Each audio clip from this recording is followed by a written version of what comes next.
600 mm jeb 60 cm. Tik mazs sliežu attālums, šķiet kā gan uz tik šaurām sliedēm var turēties vilciens, pārvadājot kravas un arī cilvēkus. Izrādās var.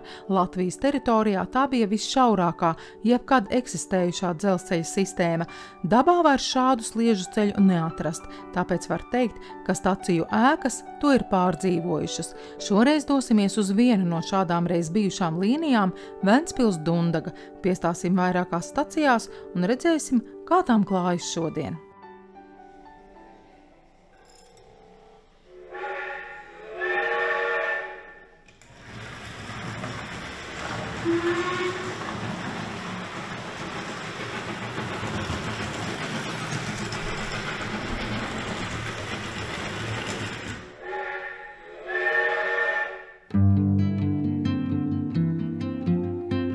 Lai ieraudzītu, kā izskatās 60 cm platas sliedes un vagoni, kādi pa tām kursējuši, jādodas uz Piejūras brīvdabas muzeju Ventspilī.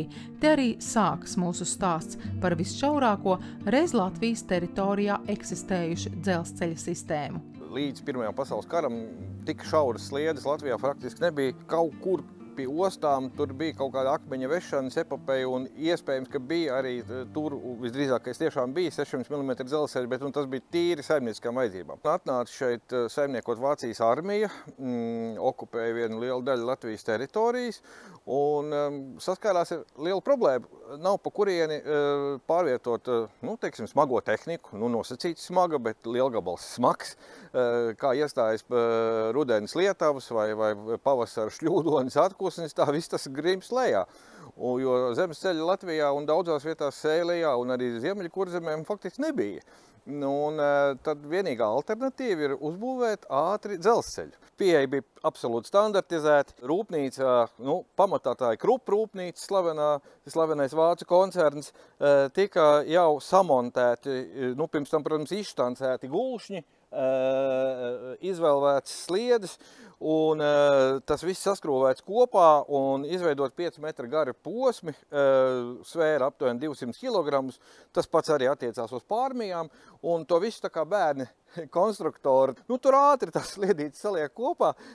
Pusstundas laikā jums istabā jau ir gatavs dzelzceļa makets. Vāciešiem gāja mazliet lēnāk, bet principā tas fiksētais ātrākais ātrums ir līdz 10 km diennaktī. Kopgarums tiek lēsts līdz pat 1000 km. Šādu dzelzceļu dažādās vietās tika sabūvēti. Latvieši ar to dzelzi nebija tik ļoti bagāti. Sliedes gan paši mēs sākām ražot Liepājas. Toreiz Bekera fabrikā, pēc tam uzņēmuma Metalurgs. Ar gulšņiem ir daudz vienkāršāk. Gulšņi mums nav jāražo no dzelzs. Mēs paņemam savu koku, un tā mēs esam darījuši jau gadsimtiem ilgi. Un arī uz šaursliežu dzelzceļa tas pats princips ir ievērojams. Vācieši te bija atstājuši diezgan lielu sliežu un gulšņu daudzumu, tā kā mēs līdz pat pēdējam mirklim, tas ir līdz 1972. Gadam, kad šāda dzelzceļa koplietošanas sistēmā satiksmes ceļu ministrijas pakļautībā tika izmantot, tur arī joprojām tika viesīts galā izmantot šie te vāciešu Pirmā pasaules kara dzelzs gulšņi. Kurzemē, tur nebija tuvu fronte, es domāju, tieši Ziemeļu kurzemē, bet tur bija citas vajadzības. Viens no tiem ir lielgabali, tālšāvēja lielgabalu krasta apsardzes nodrošināšanai, un otrs ir tīri saimnieciskās vajadzības. Kurzeme ir diezgan bagāti ar koku materiāliem, arī lauksaimniecības produkcija, zīvis, visu to operatīvi pārvadāt arī vajadzēja. Armija vajadzēja nodrošināt ar ēdamo, armija vajadzēja nodrošināt ar būvniecības materiāliem, koku materiāliem, un tāpēc šeit parādījās diezgan daudz dzelzceļu, tie plašāk zināmākie un visilgāk eksploatētie ir no Stendes līdz Mazirbei, tad no Ventspils līdz Mazirbei tāds 3 stūris izveidojos. Ar to bija gana vāciešiem, bet ar to bija mazliet par maz latviešiem. Starp Ventspili un Dundagu bija nenormāli biezi un neapgūti mežu masīvi. Tur apkārt izvietotie mežu masīvi bija izstrādāti, tad tika domāts, ko tālāk darīt, lai to dzelzceļu tomēr saimnieciski turpinātu izmantot. Pasažieru pārvadājumi šajā gadījumā bišķiņ tā kā otrajā plānā. Iestājoties saimnieciskai krīzē, kā mēs zinām, krīzes laikā mēs sākam domāt daudz intensīvāk nekā tādā bagātākā periodā, mierīgākā, un tika pieņems lēmums no Ventspils līdz Dundagai uzbūvēt vēl vienu mazbānīšu līniju. Nu jau ar tādu domu, ka tur varētu pēc tam būt varbūt mazliet platāks dzelzceļš. 1932. gadā tika uzsākti pirmie priekšdarbi, tikai tur bija lielas problēmas ar akmeņiem. Jo izrādījās, ka tieši mērot caur Andes mežu masīviem šo te dzelzceļu cauri it kā neapgūtiem mežiem, neviens nevarēja paredzēt, ka apakšā ir tāda milzīga akmeņu, kurus nevarēs īsti pat divatā, trijatā pacelt, tad tas radīja zinām aizķeršanos. Sliedes jau vairs nav šajā posmā Ventspils Dundaga. Nē, tās tur nav 60 gadus, bet ir stacijas.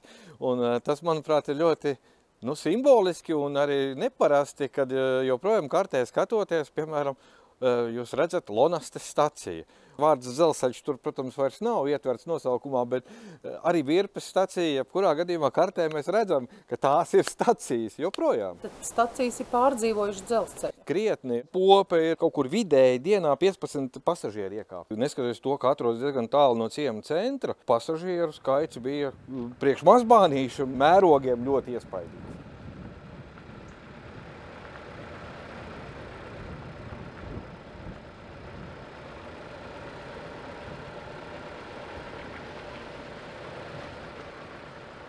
Mēs atpirkam to pusīti.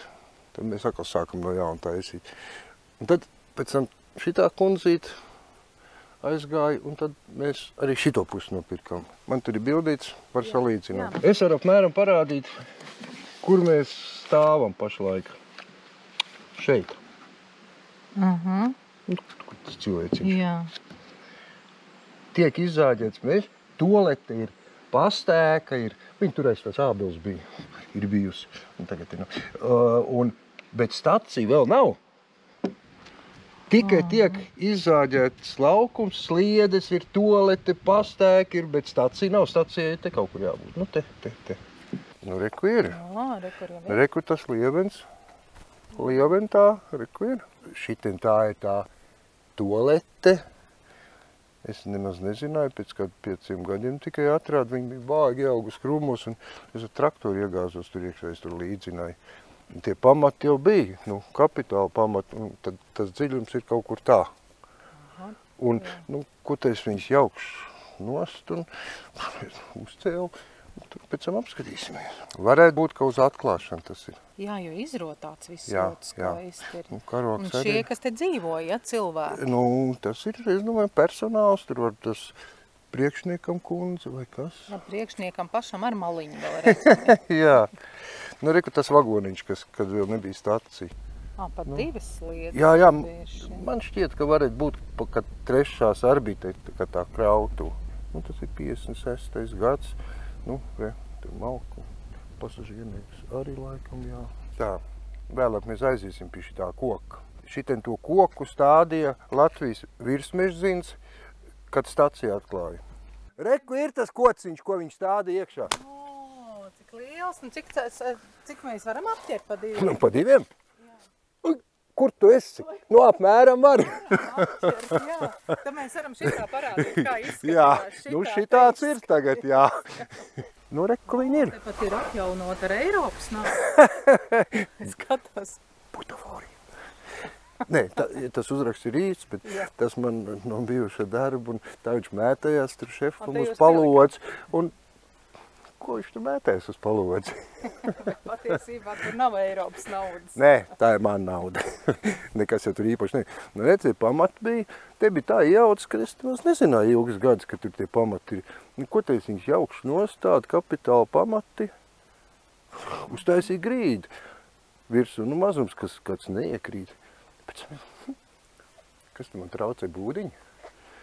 Tas jumts varētu būt līdzīgs, tas pīķīts, bet tās toletē jau tās durvis, cik es zinu, bija. Durvis jau nebija, 2 ieejas tādi, un tad tā ieiet iekšā, un tad tur. Bet pilni viņi bija piemesta visādiem lūžiņiem. Arturs vēl teica, viņš teica, tur roc ārā, tur no kāda laikiem vai būt kaut kas labs. Znots tikai nedēļu ņēmās, kamēr viss izkrāva ārā, pēc tam pa čupiņai meklēja. Neko neatrāda. Plāni jau vēl ir, bet šādi tādi pārmies te grib nolikt. Bija man kaut kāds sliedes arī te, bet man teica, ka muzejs savāc. Reku, metāla gulšņi, tos te man znots te rokā ārā. Teiksim, te patās tur aiz vārtiņiem. Stacijas priekš bija ar tērauda gulšņiem, bet tālāk bija koka. Ne jau katrs dzīvo stacijā. Nu, teiksim, tā aura ir kaut kāda. Tas ir konkrēti.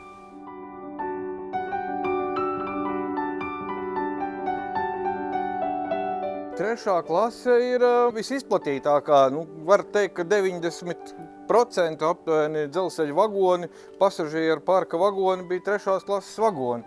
Tāda tumša, diezgan tā aina, tāpēc, kad nu, to loga nemaz tik daudz te nav. Un var teikt, ka mēs esam arī ne tajā gaišākajā dienā, bet ar to jārēķinās, jā. Toties tā atmosfēra, jā, mums ir tāda pietiekoši interesanta. Varu gan iepazīties, gan arī sanaidoties, ir ļoti daudz dažādi gadījumi fiksēti. Un var arī krāsni pārkurināt. Tur, kur stāv operators, tur kādreiz bija krāsnes. Un ir gadījums fiksēts, kad pārgalvīgs un pārdzēries pie reizes dundadznieks bija pirti uztaisījis vagonā. Nu, ja te visu laiku kurina, jā, nu tad arī tā ir. Bet paši pasažieri kurināja? Nē, nu, uz vairākiem vagoniem bija konduktors, un konduktora atbildība, protams, bija gan kurināšana, gan arī sveču iesdedzināšana. Nu, vienā vagona galā bija svecīte. Jo, nu, jo tagad ir tumšs, kas tad ir naktī. Labi, un cik tādi vagoni bija rindā salikt? Parasti tie bija kādi 5-6. Teorētiskais maksimums ir faktiski līdz kādiem 11, bet nu, tādas vajadzības gan nu, nebija. Tas ir viens, un otrs, nu, šo vagonu daudzums jau arī bija limitēts visā Latvijā. Nu, pietiekoši daudz, jā, bija kaut kur ap 90 šādiem vagoniem, kurus Latviju amatnieki bija pēc kara, nu, faktiski sākot jau pēc Pirmā pasaules kara, kaut ko jau vēl taisīja pēc Otrā pasaules kara, uz tām Pirmā pasaules kara bāzes, jeb, nu, teiksim, šasijas uztaisījuši, un, nu, kāda nu viņi bija, tāda viņi bija. Bet bija arī otrās klases, vismaz starpkara periodā. Periodiskais izdevums Dzelzceļnieks 1933. gada 15. jūnijā rakstīja, ka uz jauni izbūvētās Ventspils Popes Virpes līnijas atklāšanas dienā bija 2 pasažieru un 1 preču vagons. Tas tomēr bijis par maz un piekabināts vēl 3. Līdzi gājis arī gaitas vagons ar vietējiem augstākiem dzelzceļa darbiniekiem un 12 vaļēji pusvagoni. Uz pirmo vilcienu pārdotas 25 biļetes. Vairākums pasažieru braukuši līdz Popei. Visās stacijās netrūcis ne braucēju, ne ziņkārīgo. Visjūsmīgākie par jauno vilcienu tomēr bijuši ancenieki. Tie pie Virpes stacijas bija uzcēluši zaļumiem apvītus godavārtus un pienākošo vilcienu ragu orķestris sagaidījis ar maršu.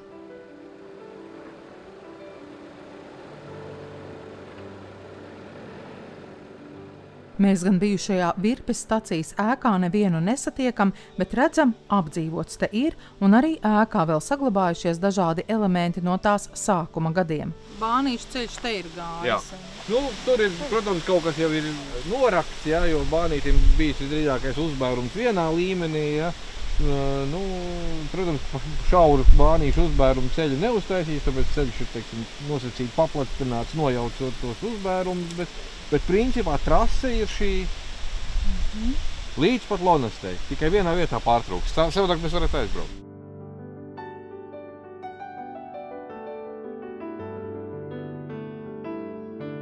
Nu, mēs iekāpsim 2. klasē.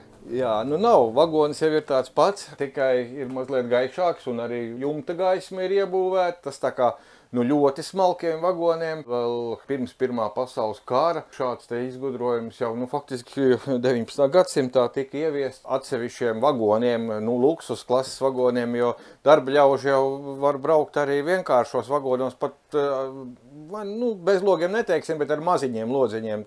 Bet tiem, kas maksā vairāk un 2. klases biļete atšķīrās ar kārtu, tur nebija daži centi vai santīmi, toreiz tas bija diezgan iespaidīgi, tā aptuveni 30 kaut kur procentu vai pat vairāk robežās, jā, bet toties komforts.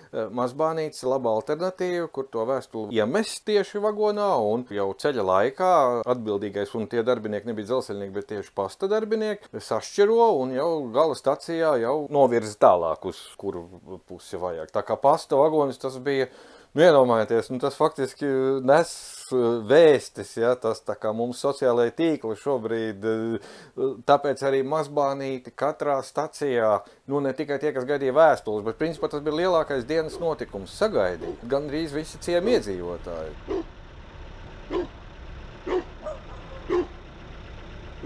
Man ir kā 20, man tā liekas šī māja, jā. Man jau vispār ir katreiz, ka man vecamām te dzīvoja, un iznāk, redz, man es arī tagad lonas tad iekļūta.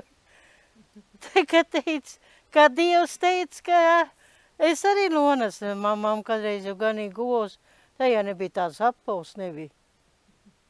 Ap basam kājam. Man vecamām dzīvo tur pāri. Tur, kur ir tagad saimniecība, tur kādreiz kolhoz māja bija kādreiz. Katram slaucējam bija 10 govs bija kādreiz. Kādreiz jau viņa ar rokam slauc, kādreiz vecamām. Te gājis tas bānītis? Man tā liekas, ka tur jā. Kur ir aizauguši tagad. Jo tāpēc, ka viens te ir, kas pīks tur uzklaukute, ka tie vēl bijis tie bleķiņi tādi. Uzpīksa, ka tur ir bijuši bānīts, un arī bijis tie slieds arī bijis. Un kā tad ir dzīvot stacijas mājā vecajā? Es no sākuma biju savādi bija no zem, tagad es jau pirāts. Tā kā jāteic tā, labākai nekā pilsēta, man pilsēta nepatīk. Iedzīvo, bet pilsētas iesiņu. Drošāk arī ir uz laukiem nekā uz pilsētu. Ieremonte. Vajag par daudz jāprasa, ka treptelpa vajag remonte, tas, ka krīt mūra ārā. Ir jau redz, kā nokrituši arī zeme tie zirdziņi, ka bija. Tani puse vēl ir turas, un šī puse ir. To lielo vētru. Viss sagāsta. Mūriņa. To jau es neliek iekšā man vedekli, un domā, ka viņš ir runs. No mūriņiem būs bērni, es teicu. Tas skatās, ka būs uz to lietu, ka tas skudrs briesīgi vien. Uz lietu parādās.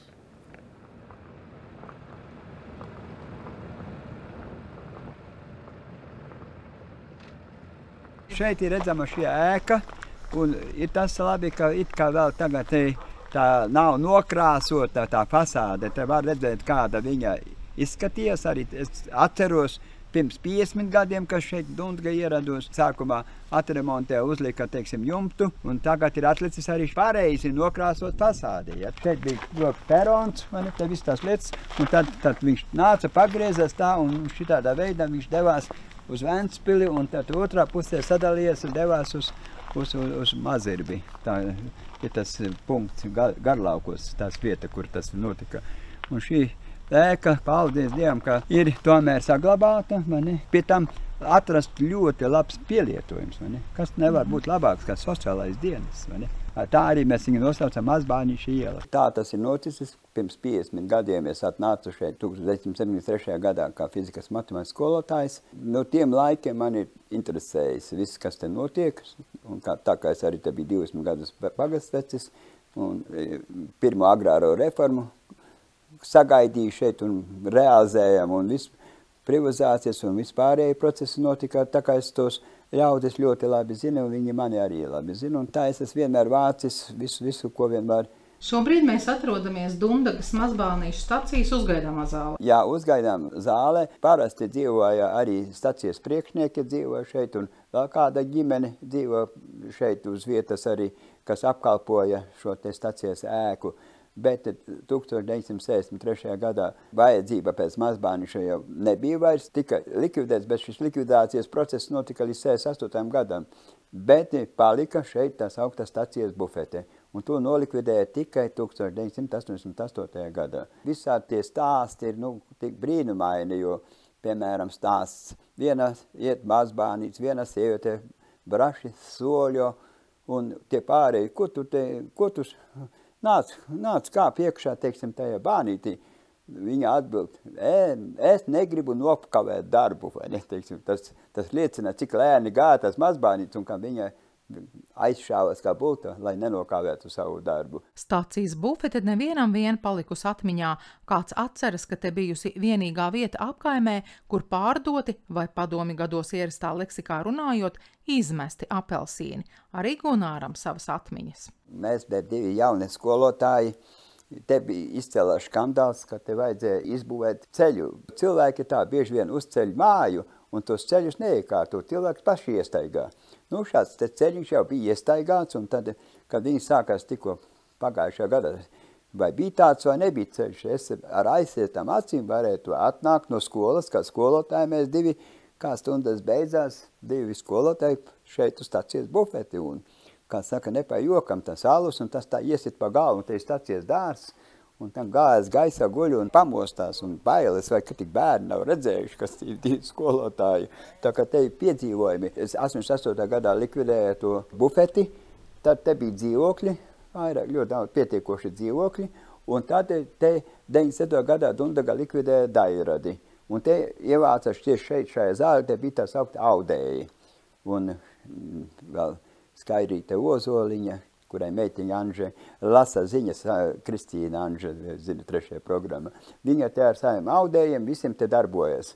Līdz pat 98. gadā Dundagas slimnīca izceļas ugunsgrēks, nodega tas 2., 3. stāvs, un tad dienas mamma Jurča Mārīte, mums nebija, kur tos vecos ļaužus likt, tad mēs tā sākās šis posms, kas saka, ilgais ceļš kāpās, kamēr te viss Te bija tās, viņai sauca sabiedriskā organizācija stacija, tā viņa nosauca, un tad tie ļauži, kas saka, kuriem nebija apgādnieki un pārējie sociālais dienas, mēs te viņi ievietoja, un tā tas arī notika līdz tam brīdim, kamēr 20. gadā izveidoja sociālais dienas.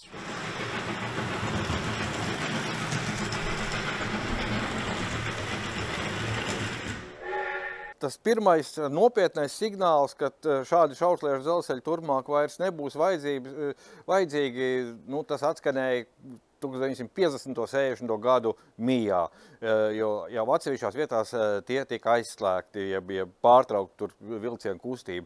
Un tad nāca 1961. gads, kad faktiski visā Latvijas teritorijā tika pārtraukta pasažieru pārvadāšana pa šiem dzelzceļiem. Nu, ar autobusu spēkoties Mazbānītim bija ļoti grūti, pie vidējā ātruma aptuveni 15 km/h. Nu, autobus tomēr pat jebkuru ceļu gandrīz vai braucā ātrāk.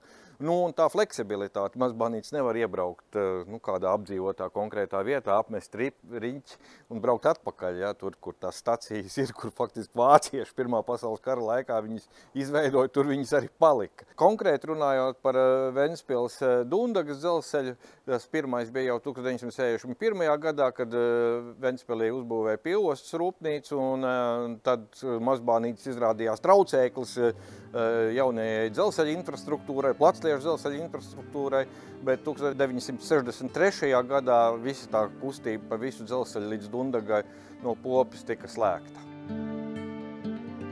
Nākamajā raidījumā dosimies uz 3 Lietuvas pierobežu stacijām – Eglaini, Zemgali un Meiteni, un stāstīsim, kā klājas reiz valsti reprezentējošām ēkām, kas bija pirmās, ko ieraudzīja iebraucēji.